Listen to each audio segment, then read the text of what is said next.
Hello, geeks. Welcome back to another exciting episode of the Geek Side Podcast, episode number 2. I'm your host, Darth Sparrow, and I'm here with my beautiful team of geek co hosts and friends, starting with the lovely lady of the group, the vivacious, the super amazing Miss Christina Tellefson. And before we go any further, hold on, Christina, before you say that, we we have to address the fact that this amazing, beautiful woman just celebrated a birthday this week. So happy birthday, Christina! Thank you. Yay! Happy birthday! Thank So, you. so Christina, tell us, what did you do for your birthday this year? Well, because I'm a lazy human being, I played video games and drank at home all day. That's amazing. Sounds like a good birthday to me. So you live the Yeah. dream. Oh yeah, and then went out to dinner, and that was literally about it. But I did get myself some presents. I don't know if you want me to show those off now or later. I could do that later.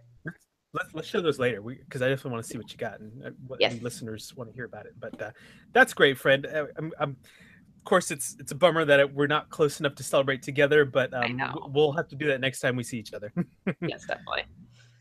There will be copious amounts of shots and things to catch up on, which is always good. But friend, it's good to see you again back on the show, and I look forward to talking to you in a beat. Mr. Also with us tonight, the one, the only, the Rico Suave. He's looking very suave tonight. He shaved the beard, so he's looking. Man, you lost a few years, man. Everybody, welcome back, Mr. Deron. Generally, how you doing, Deron? I'm good. I'm, slightly upset that I am neither lovely and or beautiful in your eyes. So, but I'll just go ahead. You are to me, Darren. You are to me. I got Deron, you. I mean, I'll have to learn to live with that disappointment. Deron, you know how I feel about you. We Okay. just said we wouldn't talk about it on air. How's your week, my friend? What's new? Oh, it's good. It's been a good week. There's a lot of stuff new. A lot of stuff I'd like to. I want to go ahead and wait till the Week in Geek kind of area to talk about, because I've dived back into my childhood a little bit, and I just kind of want to get into that. Ooh, I'm intrigued by this, sir. Exactly. Starting with like the Goonies T-shirt. That's good, man. That's good. We were all talking about our geek shirts before the show. Christina's rocking Darth Vader, and which of course I'm partial to. And Darren's got the Goonies. We're dropping it with the nostalgic '80s films.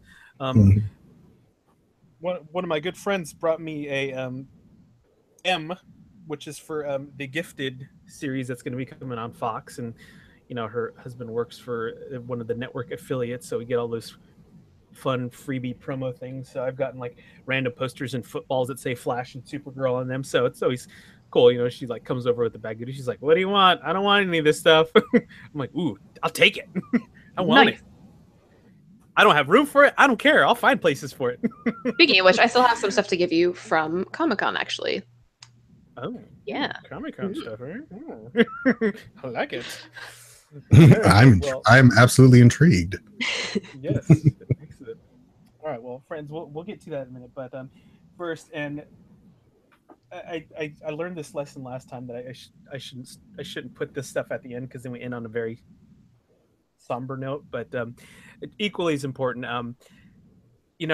As I'm sure most of you know, myself and Christina are very big cosplayers and doing the cosplay thing for many years. And when you've been in this community, and at times it seems really big and crazy, and then at times it's really small, and you get really close with a lot of people that you may not even necessarily live close to or get to talk to on a regular basis, but when you see them at conventions and other geek events, they're like family. And even if you don't see them all the time, you expect and you look forward to seeing these people. And just recently, unfortunately, we lost someone who was a very big figure in the cosplay community, who just his spirit, his zest for life, his passion, and just the things that he imparted and brought to so many people's lives has left just this huge gaping hole in our community. So tonight we wanted to just share some thoughts and memories and dedicate our second episode of the show to Eric, who is also known as Jedi Elvis. So I thought we'd start off with sharing some memories about him. And I know Deron didn't get a chance to meet him, unfortunately, but I'm sure has read some things about him already. I have. I myself, like I said a second ago, I unfortunately didn't get a chance to know him as closely as some of my friends, and Christine included, have. But Eric was one of those guys that I did see him. He was one of those guys that made you feel like you were a close friend. He gave you a really warm hug and a smile, asked how you were doing, and was very genuine, and really cared about how you were doing. It wasn't just like a fake, "Hey, what's up? How's it going? Bye." And he was just one of those people that made you feel welcome, warm, and invited. And not only that, but he was an amazingly talented performer. He was one of the other well-known Jedi mashup Jedi or Elvis mashup characters, we'll say, who he mashed it up with a Jedi. And aside from being that, and first, we'll say Batman 66 Penguin cosplayer that I've ever seen. He brought so much more to that to people's lives, and so those are my memories of Eric. And I know Christina knew him a little bit closer than I did, so I just wanted to pass it over and let Christina say what she would like to honor the memory of Eric tonight. Well, first of all, finding out about Eric really hit me a lot harder than I think I expected it to. He was, as you said, always genuinely interested in how your day was going, how life was going, would give you the biggest hug, was the most candid and genuinely kind people. And I know a lot of people say that about people that they know that have passed, but it's really true in his case. I always looked forward to seeing him at cons because no matter how your day was going, it was always that much brighter because you got to give Eric a hug. And he loved everything he did. He loved everyone he met. And his passion for performing was fantastic, from the Titanic, the experience, from doing the pirate show. He touched a lot of lives doing that. Just going through old messages between he and I too really struck a chord. How much he cared about the smallest things in your lives. He's going to be very deeply missed, and it's hit the community pretty hard, I think, but also in a good way. I think it's bringing out some good things in all of us too. It's good to want to aspire to be that kind of person, to try to bring some light into everybody's life. So Eric, we miss you a lot, but thank you so much for being that wonderful friend. Yeah, absolutely. When you realized how many people were touched and affected by him, it just kind of makes you take a step back. And our community, Christina, is just like any other community of people. Sometimes we're petty and we fight about the stupid things that are really not that important. And I think Eric was definitely one of those lights that reminded us that none of that was really that important. Absolutely. It was about, and he didn't care about any of that either, which was great. So yeah. So Deron, I don't know if you wanted to say anything. I know since out of the two of us, you were least familiar with him. Well, no, just from everything you guys have said and everything I've read about him, it's a testament to anyone's character when they're remembered for being just both genuine and genuinely good. So it's always, even though I didn't know him, it's gratifying to me to hear about him from people who did positive things to say about him. Then that means he lived a life worthy of remembrance. So so that's again, not, but still feeling that there's a sense of who he is that I do know from the people who knew him best. Yeah, absolutely. He will be missed. Definitely. So in honor of that, we just wanted to have a few seconds of silence, and we just say we wish our hearts go out to his family and his friends, and to Eric, you'll be missed, man, and we'll hopefully see you one day on the other side at the big convention in the sky. So we'll just take a few seconds of silence for Eric.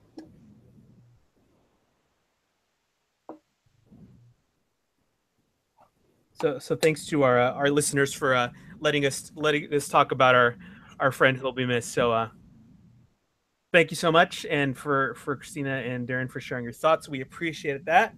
And that being said, we'll continue on the rest of the episode talking about all the fun geek stuff, which I'm sure Eric would have loved. So, oh yes, he would want us to do that about it.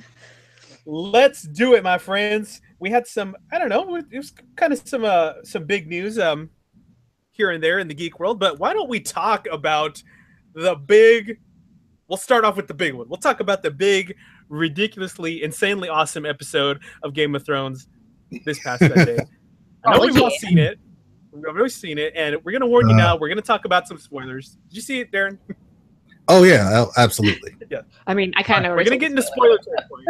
No, yeah. Spoilers. So if you guys haven't seen it, or you don't want to hear about spoilers yet, maybe you want to turn us off for a few minutes, because we're going to get deep into it. It's going to get crazy right now. So, Christina, I feel like you're probably one of the biggest Game of Thrones fans that I know. So I'm going to let you start tonight, all right? So where do you want to start on this big episode? Because it was chock full of so much big stuff, I think.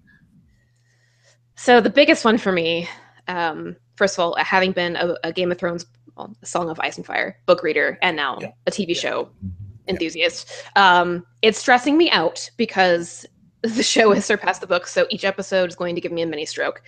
But the biggest one was, it really does though, because I'm like, I don't know what's happening, and it's freaking me out. I don't know what to expect anymore. Anyone could die. Nobody. We're finally all on this even playing field now. Yes, it's actually going to be annoying. I know what happens exactly. next. Yeah, I can't be smug anymore, and that bothers me. No, you're like the public now. That's yes. But the biggest one for me that stood out, which I'm sure a lot of people caught it as well, was Gilly reading some Maester scrolls and was like, oh, some dude named Rhaegar secretly married, and Sam's like, shut up, Gilly, and it's like, damn it, Sam. And then do you realize what she just said? Yeah, it took me a minute to realize, oh, wait a minute. Oh my God, that means Jon is legitimate. He's not a bastard. He has a stronger tie to the throne than Dany does. Yeah. So, and then of course, like sheer insanity. They just kind of snuck that in there, and then they let Sam kind of talk over her.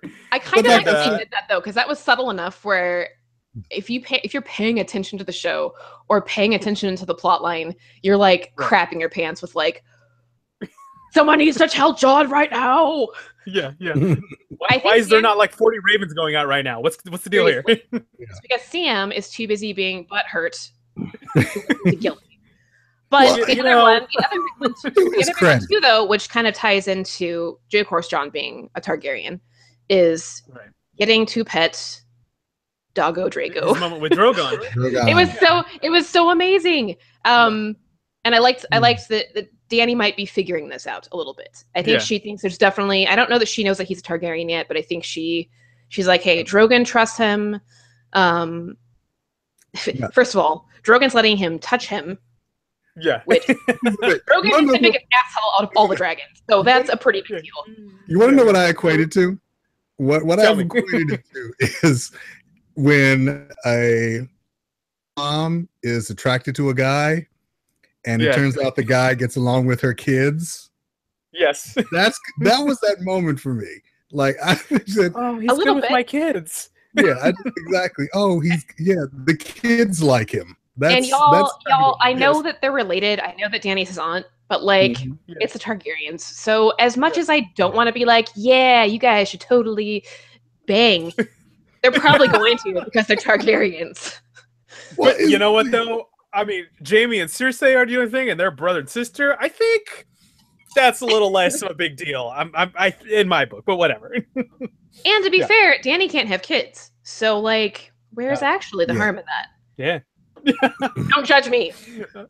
Yes. Well, the producers said that the ending was going to be bittersweet, so I don't know if anybody's going to necessarily. It's George R. R. Martin. He likes to give us hope and then destroy it and then poop down its throat. So yes, and yet we keep coming back. So every week, more and more, because this time we'll change him. Yeah, I had another one and then I lost it. But I also want to point out that Littlefinger needs to seriously stop bringing up the fact that he wants to bang Catelyn Stark, or that he wanted to each of her kids. Like, it's getting to the point where it's like, bro, It is we all know nothing that you're but- creep. Stop. It's absolutely creepy, and he's so projected Catelyn onto Sansa that it's just every time he is on screen with her, It's so it gross. just makes my skin crawl. Just And also, how dare he fuck with my girl Arya? Oh no.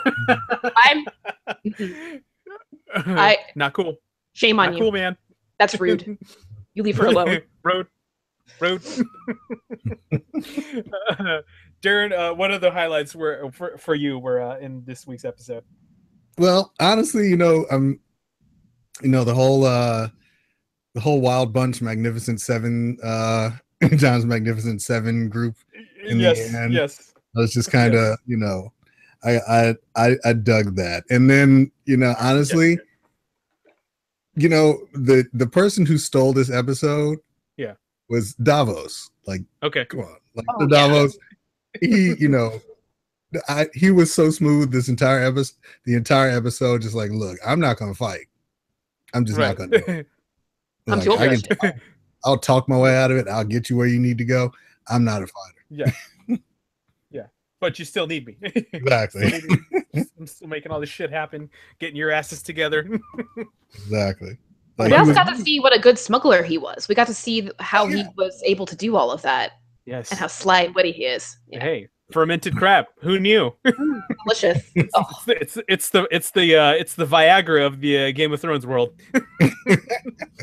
Yum. Yes, delish. What do we feel the implications of the return of Gendry to the series? I don't know. My initial reaction was it's Robert and Ned part 2, right? But at the same time, I was just like, okay, for 2 seasons we've been wondering what happened to Gendry. Or wanting him to come back, and now that he is, I don't know if it's necessary. I mean, is it going to make sense for him to be there, or is he there as a plot device to move something forward? Because at this point, he hasn't necessarily made an impact other than just his presence. Well, and the fact his parentage, like, he is. Now I'm confused. Is he actually legitimately? He would be, I think, the rightful heir. He's legitimately Robert Baratheon's son, right? Well, not legit. He's still a bastard, but he's still his son. Right. Right. And in the books, it's Edric Storm, I think is his name. That they've kind of combined Gendry with him. Yeah. So he's going to be important politically, at least if they write this correctly. Right. And like I said, I don't know, I'm stressed out, but we'll see where it goes. I'm glad they brought it back. I liked the character. Okay. Yeah. I felt like it was a little shoehorned in this episode, but I'm glad to see him back. And I like his relationship with Davos. And I like his relationship that I can see forming with Jon. Yeah. Yeah. And I I like his relationship with his fucking Warhammer. Oh, yes. That thing is cool. That was awesome. I loved how it looked. Like, honestly. Yeah. So cool. Yeah. That's, I mean, if next year STCC, I'm predicting a lot of hammers. Predicting a lot of Warhammers. Yes. If they'll let us into the convention with them. How many episodes do we have left in the season? It's only like 3, right? I think 3 more.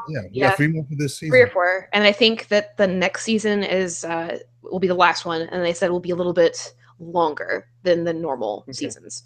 Yeah, but yeah, we got where we're at in the story right now, and knowing that we only have that many episodes left. Where do you think they're going to leave us off this season? I feel like they're going to leave us in a really shitty spot. Probably. Well, and that's the thing, because everyone's talking about the plan to bring a White Walker to basically kind of lay in front of Cersei to say, hey, get your head out of your ass, and it's real. Yeah. She's not going to. That seems like a really bad idea, in my opinion. Right. So my whole thing is that it's going to end up being one of the 7. I don't think they're going to capture a White Walker. I think one of them is going to become a White Walker. Or if they find Benjen Stark, / Cold Hands, which probably not. But if they do, that would be a great. That'd be a great little. it'd be awesome. But he said, he can't leave, and his whole like, I kind of dig his whole, I don't think any of them can leave. That's the thing. Jonah Hex thing that he has going with the face. I dig that. That was cool. I'm not sure that any of them can leave though. That's the thing. I know that everybody's worried about them. I mean, I think they can only follow the ice essentially. I don't think they can actually go anywhere where there isn't. I think that they will die or they're already dead. But you know what I mean? Mm-hmm. Right. So I'm very curious to see where this goes. Yeah. Interesting. I'd say probably another. Oh no, go ahead. Go ahead, buddy. No, I was gonna say probably the only like really weak spot of the episode for me was the Three's Company thing with Jorah and Danny and John. Just all the labored looks. I was just like, you could have cut a couple of those. Like, I get it. I get it. He's jealous. She's completely oblivious. I get it. I got it 2 scenes ago. I don't need to keep seeing. In her defense, though, she has told Jorah like 1,000 times, it ain't gonna happen, bro. And he's like, but I love you. And it's like, oh my God, dude. He said, do you not understand? Yeah. He was like, only if I get a cure for a communicable disease, now I've got a chance. Maybe this time. No, it's cool. It's cool. It's so good that you did that, but still just my friend. I'd be like, hey, you dig dragons, right? I got like scales of them all over. Yes. Check it out. I'm kind of part dragon now. Exactly. Last thing we'll talk about for the episode, the other big announcement in this week's episode was Cersei and Jaime are expecting Lannister baby number 4? Allegedly. But yes. Allegedly. Yes, Yeah. Allegedly. She could be fucking with them, although it's Qyburn, right? Maester Qyburn. He was in the room with her. That's the only reason I would think that she may be telling the truth. Other than that, she might be full of shit. I don't know, because she needs something to manipulate Jaime, because she probably feels that Jaime has a decent moral compass, and she needs to try to figure out a way to like keep him tied to her. Yes. I think it's possible. I think she's starting to see Jaime's loyalty wane. So I don't know if she would necessarily lie about a pregnancy, but I think she would have made sure that she got pregnant in order to. Yeah, that's true. She was doinking them a lot this season already. Yes. Exactly. And I'm really bothered by her allowing Tyrion to come in. Yeah. Kind of bothers me. Okay. But here's the thing. I think it was was it before or after she found out that he didn't kill Joffrey? Like, I don't remember. I thought that it happened. Yeah, I thought it happened afterwards. So she was still pissed, but she wasn't murder pissed. Right. She was more angry at Jaime for betraying. I'm laughing that Cersei has I'm pissed and murder pissed. There's layers. That's it. And her piss is, I might kill your daughter in front of you, or I'll murder you, or both. Yes, that's like her two modes. Who knows? He said, "What am I in the mood for today?" But I think it happened after she found out that that Orlana killed Joffrey. So she wasn't rage. She wasn't rage angry, but she was angry. Mm-hmm. Yeah. She's like, I think she went from murder him on sight to capture him and torture him slowly. So, which for Cersei is a breakthrough. It's a breakthrough. It is though. That's accurate. Like a therapist would call that, we're making progress. Exactly. Progress. That'd be gross. Progress? Excellent. That's good. Then she had to throw in the little "Don't betray me again" line. Yeah. Exactly. Well, while still hugging him, you're like, oh, that was intense. Lovely. All right. It just makes you feel real nice and wholesome. Jamie was probably, well, I did have a boner, but now I don't. Yeah, and it's gone now. So sorry. Yes, because Cersei has a murder boner. Yes. Ooh, murder boner. Ooh. Good. I love it. I can't wait. I can't wait to see what the adventures past the wall will bring us on the next episode. Flaming swords, White Walkers, all kinds of shit. It does look like it's going to be a badass episode, and I'm girding my loins. I'm girding my loins for the bad thing coming, because the formula for Game of Thrones is like something so amazing and epic and like awe-inspiring. Yes. Then a boring episode, and then I'm going to fuck up your life episode. Mm-hmm. The death. Like the Hodor episode, where you're like, I wasn't ready. No. Yes. Oh, the door. That's what I am expecting next episode to be. Oh my god. Well, all right. I look forward to talking to you guys about it next week. Oh, P.S. It is leaked. The next episode is leaked. I am not watching it until Sunday, but just if people want to, it is leaked and you can watch it. Yeah, I'm not watching. I like to watch mine on the good TV with the good surround sound. So I think HBO leaked it. That's the thing. So it might be on HBO now. The HBO accidentally linked it. I'm gonna go on my app real quick while we're chit chatting and find out if it's there. Ooh, chit chat away. You check that out. We'll talk about the next news piece. So, Deron, I don't know about you, man, but there's a kind of a partial reason, because I met the guy at Comic-Con one year and I thought he was really cool. But besides that, I still think that, to me, Thomas Jane might still be my favorite actor who has played the Punisher. Yeah. I liked his style. I liked his attitude. I like what he brought to the character. I'm really sad that I didn't get to see him hash out that character of Frank Castle even more than he did, because obviously the movie that he was in was very much an origin story. I would have liked to have seen him like in his full-fledged Punisher-ness. All right. Now, we did get a little bit, and I don't know if you've seen this or how many listeners have seen it, but there was a short film created called Dirty Laundry. Yeah. I'm trying to look up the director's name real quick, but it was just what was it, like a 5-minute short film? Mm-hmm. And to me, that really had a really good like essence of what the Punisher and who the Punisher is. I really like that film. You saw it, correct? Yeah, I've seen it. I liked it. Yeah. What before we go into the news part, what were your guys' thoughts about that short film? Because I love it. I wish I had it on Blu-ray somewhere. I could just pop it in whenever.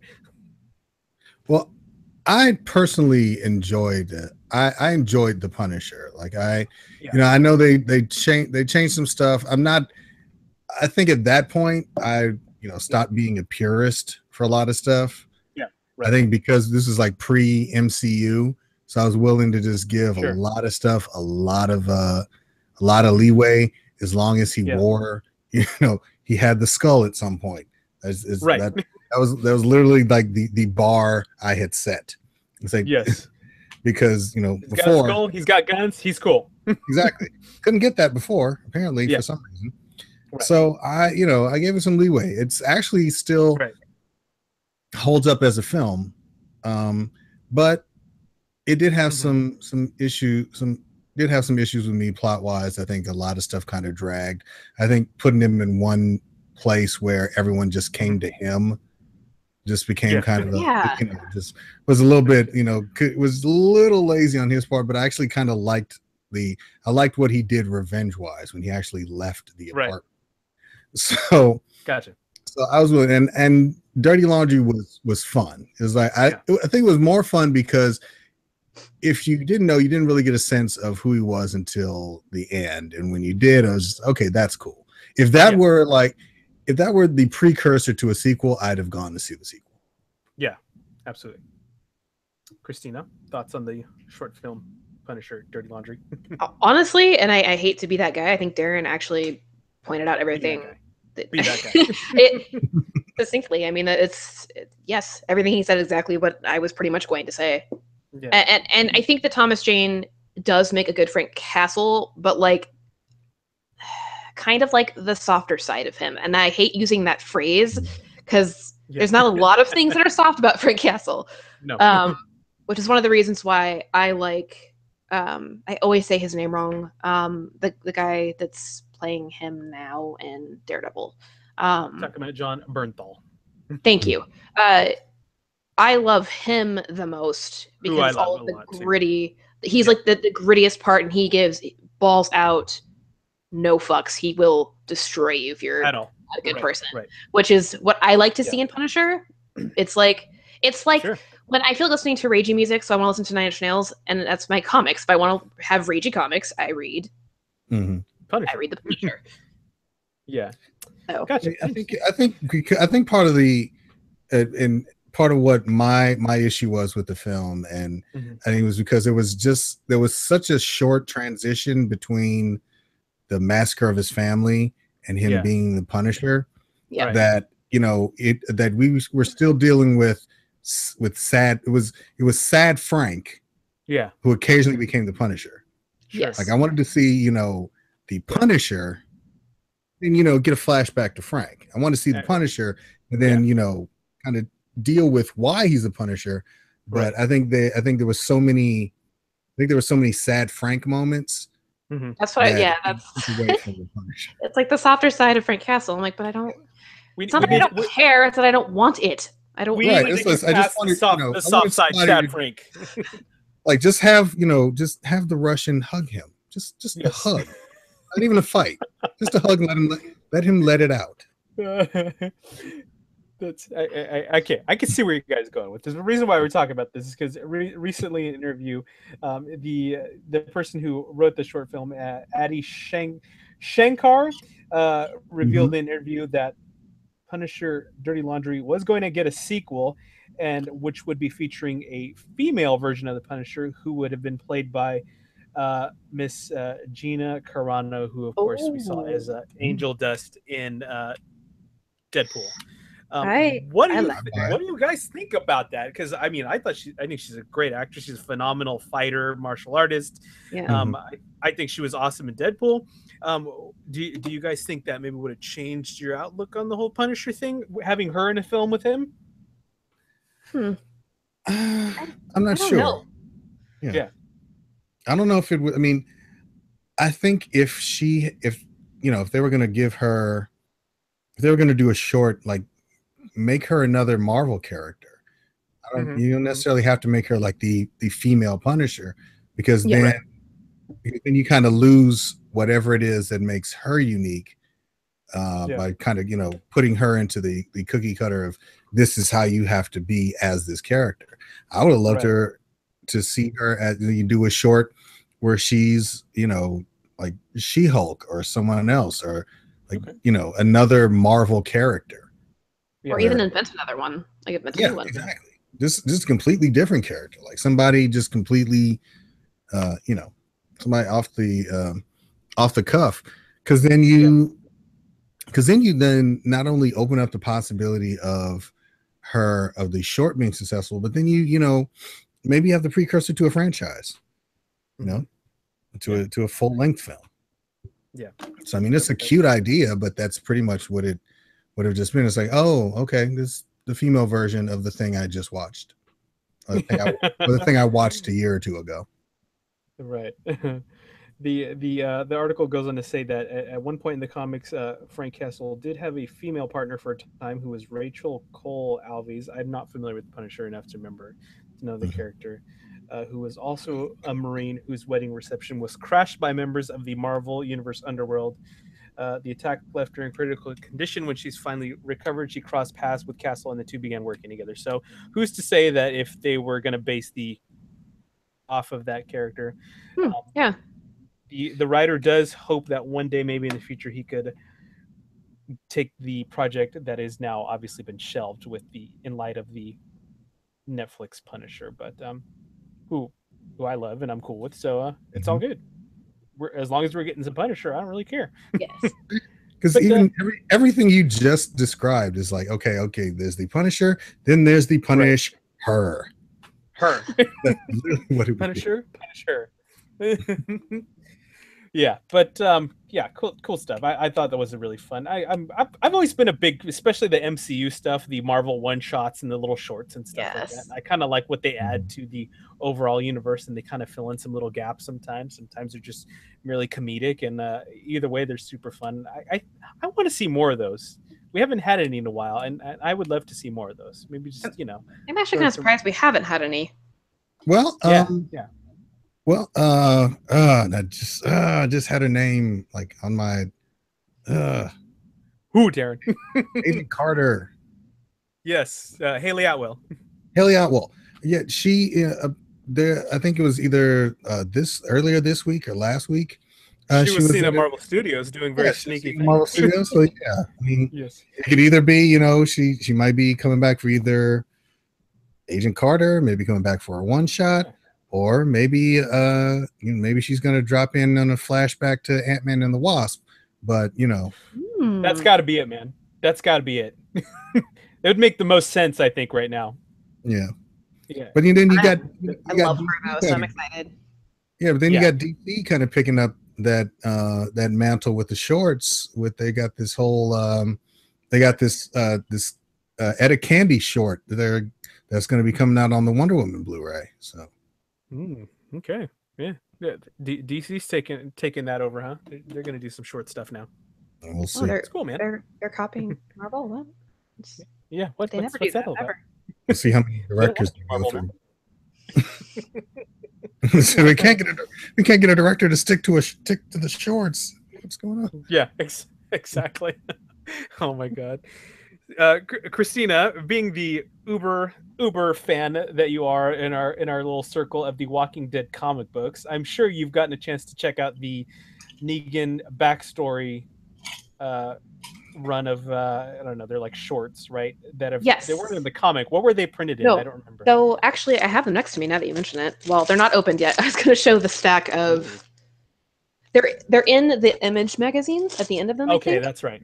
Yes, yeah. You can see. I'm going to show people that are watching. It's the Here's Negan. It's probably really shiny, and the Image Plus magazines. Right. My comic book guy hooked me up with all of them, so I haven't caught up with the entire story yet. But I am mostly through it. I think I only have like two more, I think, to go through, and then I'm caught up. I think I only got to number 6. I've been checking it out online when I can, because I mean, obviously, you can get them online. Being a fan of the Negans, and meeting the Negans and cosplaying as them, I kind of wanted to know more about what makes it tick, and it was really cool that we got to kind of see the origin story. But fans have been wondering, Go ahead. What are you gonna say? Well, it's the same. Like learning his whole backstory made him. Dare I say, sympathetic, and relatable, which is important if you're reading the comics to start to not. There's always going to be an element of Negan where you're like, but you killed Glenn. I don't fucking trust you all the way. And you are kind of an asshole. Like you would know, that you're a piece of shit human being. Like that's just who you are. But there are parts of you where I understand why you are the way you are. Like I said, especially with like Here Comes Negan, or Here's Negan backstory. There's some really good stuff, so I don't know if you want me to spoil any of it or not, but those of you that want to read it, it's fantastic, and they're really fast to read. They're only a couple pages each usually. Definitely. One of the things though that fans of the show have been wondering is if we're going to get that same treatment in the television series. And recently, in an interview with Yahoo TV, Scott Gimple, showrunner, says there is a loose plan for it already. So we may get to see that same. I don't know if it'll be exactly the same, but as long as we get some kind of Negan origin story, I'm super excited because I want to see it hashed out on this small screen. Deron, thoughts on the Negan backstory, man, and the potential of seeing it on the tellies? Well, here's the thing: you got you bring in somebody like Jeffrey Dean Morgan to play a character like Negan, like you're gonna want, people are gonna want more of him. They're gonna want to see more of him, the actor. They're gonna want to see more of the character. And unless you turn it into the Negan show, which you can't, you're gonna have to go ahead and flesh out the character. I mean, people are gonna want to see those episodes that are either Negan centric or Negan backstory. It's going to be, and so I'm on board with it just because I think in order to keep the character grounded and keep interest in him, they're going to have to go ahead and go all in and give us more of him without taking away from the rest of the story. Yeah, absolutely. The quotes go on to say that he says, "I do believe it's in the future. I'm always careful about this because things could absolutely change, but there is a loose plan in place that I have," and that's Scott Gimple saying that. So, I think because those those are really short reads, Christina, I think it probably would be good just to have like one of those, like, you know how they do those kind of weird offshoot episodes sometimes that don't really like are not directly involved in the current Yeah, story. like Fear the Walking Dead does that. Mm-hmm. Yeah, I think it'd be good just for a one, you know, maybe a little bit longer episode and just get it all in at once. And maybe Negan's, you know, One having to episode could rest and thinking definitely, about. one or two episodes could definitely cover the entire story of his Yeah, backstory. I sure. think making it an individual television like a series on it would just be Yeah, kind of a yeah. waste. Even though I I don't think love it's Negan, enough. Yeah, I think yeah, that like having like one of those the offshoot episodes or even the little short clips. Like I said, Fear the Walking Dead does it's in short little bursts. It's before or after the show, I think. And it's like right. a story that's happening, and it keeps you on the edge of your Oh seat. yeah, You want yeah. to keep watching it. Yeah. Mm-hmm. So we'll see. I'm interested. I mean, I love Jeffrey Dean Morgan as Negan a lot. There is no better choice than him. He's fantastic. So I would love to see that. Yes, I hope that they do it. yes. We need it. We need it. Yes. We want it. Let's do it. Boom. Next. To my friends and fans of the Arrowverse, I got some news coming out of Camp CW this week. On Twitter, I believe there was a awesome of Grant Gustin, who plays a Flash, with none other than Machete himself, Mr. Danny Trejo, who will be Machete. featured. Yeah, Machete. Yeah, man, Machete. Who will be a character on next season of The Flash. Danny Trejo will be playing a Breacher, who happens to be the father of season 3 fan favorite Gypsy, played by Jessica Camacho, who That was makes sense. yeah, who was also a breacher and I don't know, necessarily call her a bounty hunter, you know, collecting people who were, you know, were on the lam and bringing them back to different universes and time zones and things like that. So looks like Machete's going to be playing her pops. I guess in the comic, Breacher had they said it was an Iron Man-esque suit of armor.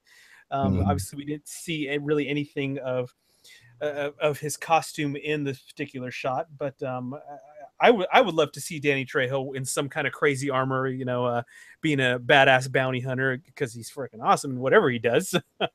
Okay. Darren, you look like you're gonna say something, man. What's up? The lowest of Yes. low-hanging fruit. Yes. I want you to think about Danny Trejo as Machete. Yeah. Yes. I want you to go ahead and bleach his skin white and tell me why we can't have Lobo. Tell me why we cannot have Danny Trejo as Lobo. You know what? Why can that not happen on TV? Come on. See it, man. I mean, again, lowest of low-hanging fruit. Right. Christina, what were you gonna say, Fred? I don't have a lot of opinions on this because I don't know. I'm not familiar with the character too much. I love Danny Trejo. Yeah. So I think it's an interesting choice with this character, like Darren said. But I'm willing to go with it, I guess. Yeah. I mean, DC can't fuck it up that bad, right? Right? They're doing okay on their TV shows, so I'm with it. Like, hold my drink. Yes.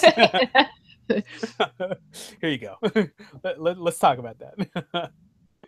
Also out of Camp DC on the Arrowverse, Kevin Smith, who directed an episode of Supergirl last season, will be returning for season 3.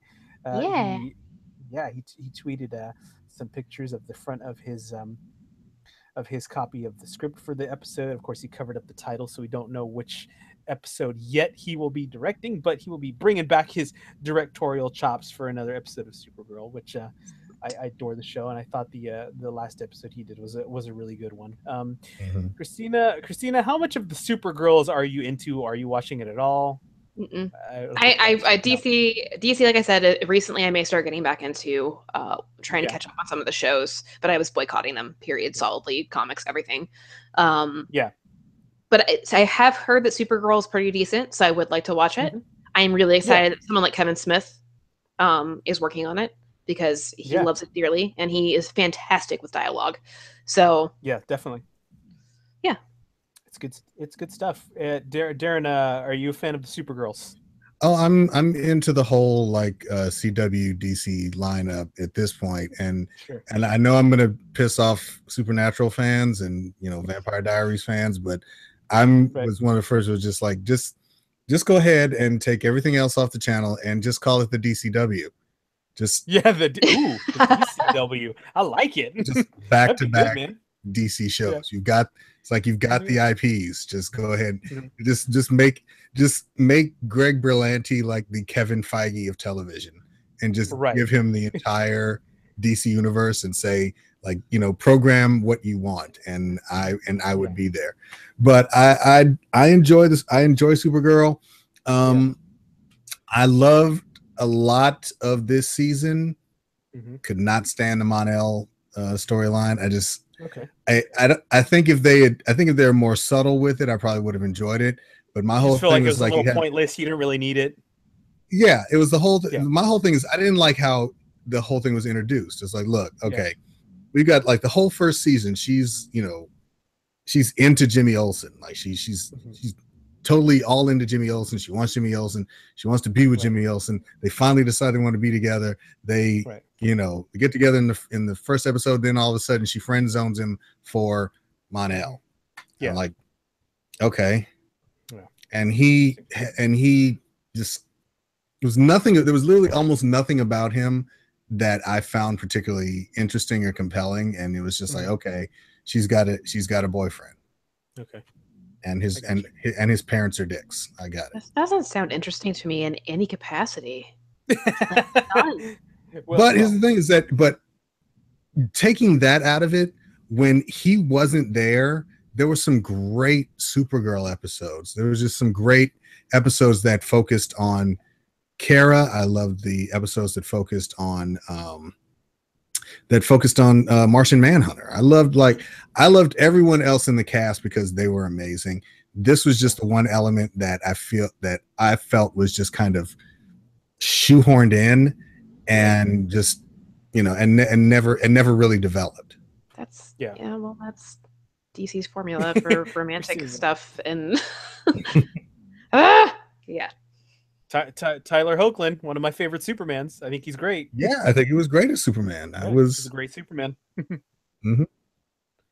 I like him better than Henry Cavill. Sorry. No, I'm not. Nope. Sorry. Poor Henry Cavill though, but he looks so fantastic, and I actually really like his portrayal of Superman. I really do. I'm not a fan yet, but I know. I think his heart's in the right place for it. I think it's not his fault that the writing is not superb. I think he's a good choice. Please, God. I think he should just, they should write him a movie where he enjoys being Superman. Yeah, that'd be awesome. Superman's kind of a good thing to be. Yeah. Wonderful. When will we get to see that? Never. Okay. Like, hey. That's why we have the Christopher Reeve ones, though. We get to go back and watch those. That's true. All right. I'm good with that.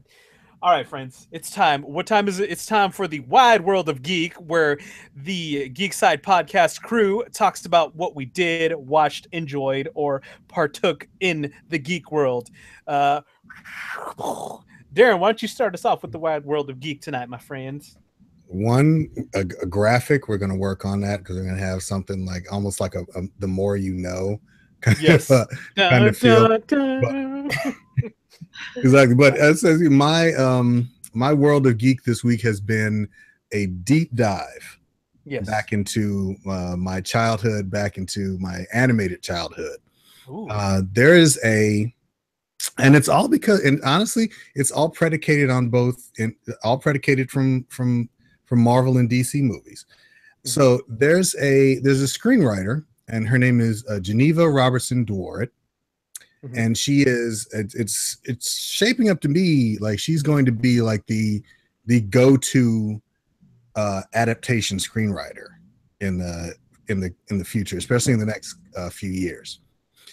So she only has like one film that's about to come out. Like she wrote the reboot of Tomb Raider, starring Alicia Vikander. But here is the slate of movies that she has been attached to that announced that she's going to write. and this is what drove me back into my childhood. Visionaries, Knights of the Magical Light. Like she's going, yeah, she's going to write the adaptation of that. So of course I had to go back and watch like old episodes on YouTube.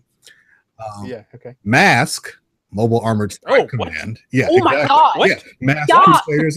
Yeah. Working overtime. Yeah. Fighting crime. Mask always riding on a venom trail. Dun, dun, dun, dun, dun, dun, Mask. Yeah, exactly. So she's writing that, and Dungeons and Dragons. What? Get the fuck out. Yeah. But here's the other thing. It's like she's got so many other things there. She's also writing Gotham City Sirens. Oh. Okay. And she has, and Marvel has just brought her in to do another draft on Captain Marvel.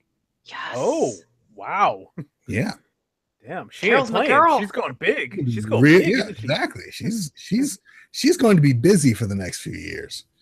Yeah. And this is just stuff that's been announced. So we don't even know if it's awesome stuff. That's awesome. It's in production. So it's just like I had to go back and just like watch a bunch of old 80s cartoons. Like I had to watch Visionaries, I had to watch Mask. So then I fall down the rabbit hood and I'm watching the rabbit hood. Fall down the rabbit hole and I'm watching like Turbo Teen and Chuck Norris and the Karate Commandos. So that's Rambo the cartoon, and yes, that's kind of been my week.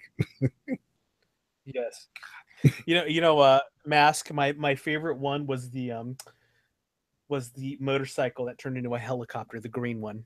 I don't know if you remember that. I remember that. My favorite one was the Jeep that turned into a boat, that had the boat like shoot out of it. Yes, that's awesome. Right. I have a hankering to watch this. Christina. Now. Yes. Need to watch it. I think I also wanted the I guess he was the leader that had the car that was turned into a tracker, jet, right? Yeah, yes. Yeah, that one. Who had like he had the car with basically just DeLorean doors that with Goldwing doors on it. Like it never really turned into anything else.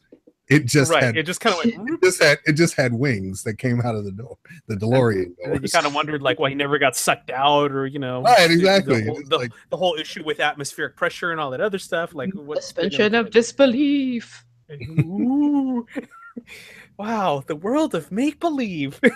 I can breathe in space. Yeah. Well, they wore masks. So that's but the rest of them though, that's the thing where it's like I'm not gonna somehow explode or implode or whatever happens to you in space. Not even gonna go there. But man, Deron, that's a lot of big titles I'm really excited about, man. That's cool. Yeah. It's good. It's good. Obviously, this lady is doing some good because there's a lot of big companies and big names tagging her to stuff. So I can't wait to see what she does with it, man. It's gonna be good. Yeah. But cool, man. Thank you for getting us all flustered and excited over here.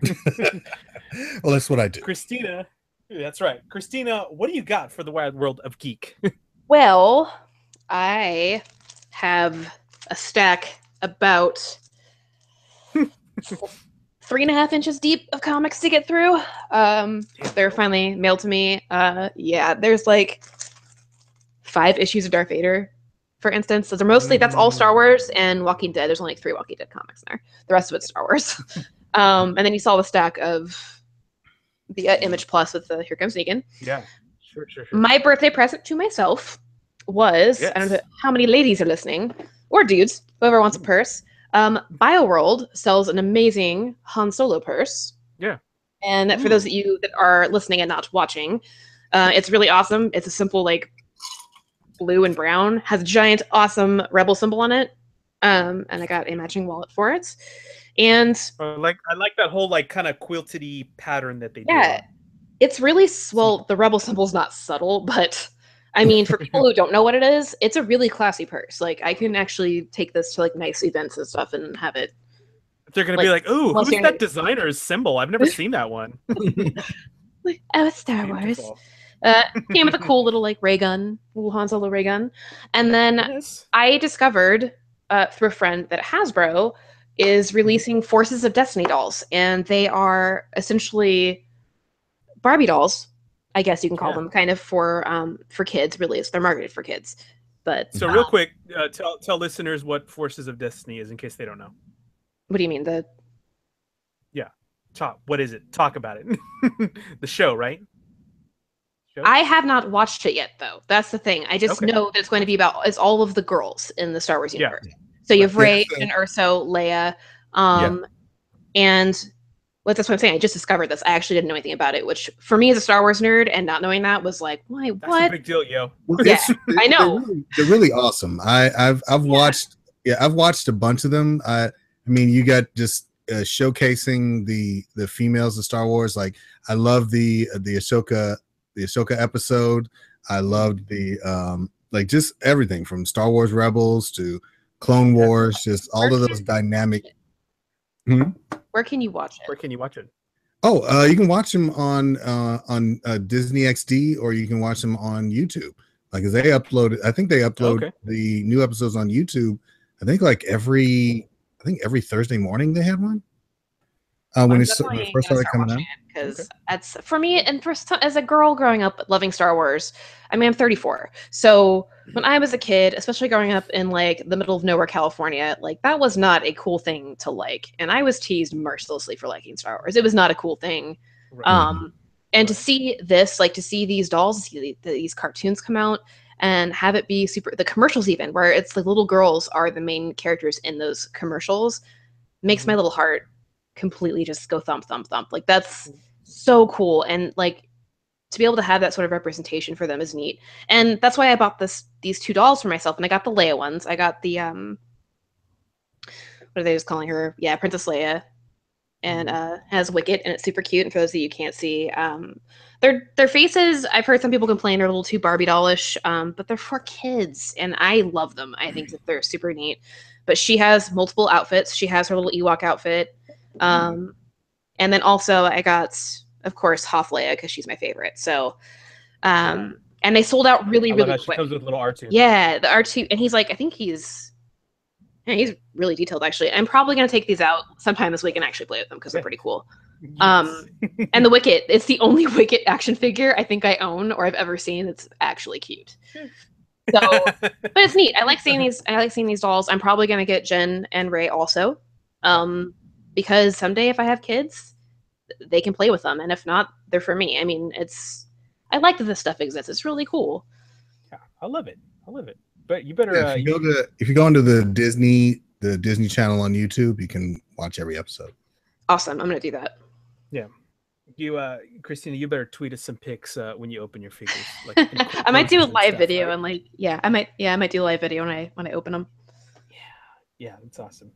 I didn't really do too much geeky. Well, I was at a local, we'll call it a mall show / mini convention all weekend long as Jack Sparrow, which made for a long weekend, but it was fun. Obviously, like meeting little kids and geeking out with them is always like super fun. There's a whole slew of local cosplayers and friends that I got to see and hang out with, and even record some crazy videos with them. I think I posted some of those on my Instagram, which is the same as my Twitter. So if you don't follow me on Instagram, go check it out. There's a funny video with me and Jon Snow on there, and my friend Zach is like a dead ringer for Kit Harington. It's kind of scary. You kind of look at him and go, okay, it's Jon Snow. I watch like as he walks by, and I watch like all these little teenage girls kind of freak out when he walks by. It's hilarious.